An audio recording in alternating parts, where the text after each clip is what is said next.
নতুন নতুন দাঁত উঠলে পরে বাচ্চারা যেমন যা দেখে তাই কামড়াইতে থাকে, সোফার হাতল, জুতা, কার্পেটের কোনা, হাত পা, লেপ, তোষক, কুত্তার লেজ, বিলাইয়ের কান।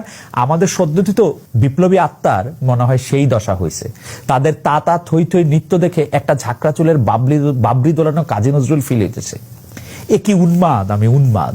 যেন কাউন্ট ড্রাকুলার মতো ঠান্ডা কালো কফিনে দীর্ঘ ঘুম থেকে মাত্রই উঠে বসে এখন ফ্রেশলি স্কুইজ রক্তের জন্য তৃষ্ণার্ত।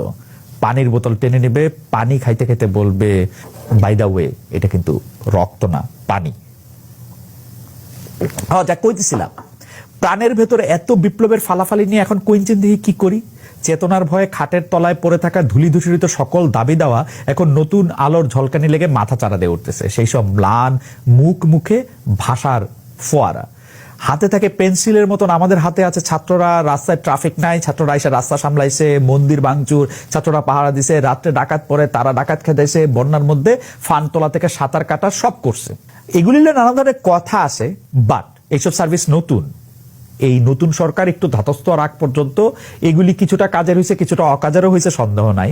বাচ্চাদের পিকনিকে বনে জঙ্গলে একদিন দুদিন চুলা বানায় রান্না করার আনন্দ আছে, সেইটাও মানতেছি।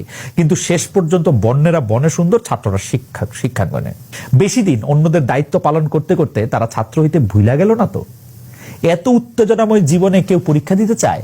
চলল বিপ্লবীর প্রাণের কলেজ স্টুডেন্টরা সচিবালয় শিক্ষা মন্ত্রণালয় ঘেরাও দিতে। তারা 18 তলায় উঠা আমাদের দাবি মানতে হবে স্লোগান দিতে দিতে উপদেষ্টাদের ঘেরাও দিয়া বিক্ষোভ জানাইলো। এই ভাই, তোদের কিসের বিরুদ্ধে এত বিক্ষোভ? এইটা তো পেট ব্যথা বইলা স্কুলে না যাওয়ার বায়না ধরার মতন বিষয় হইলো।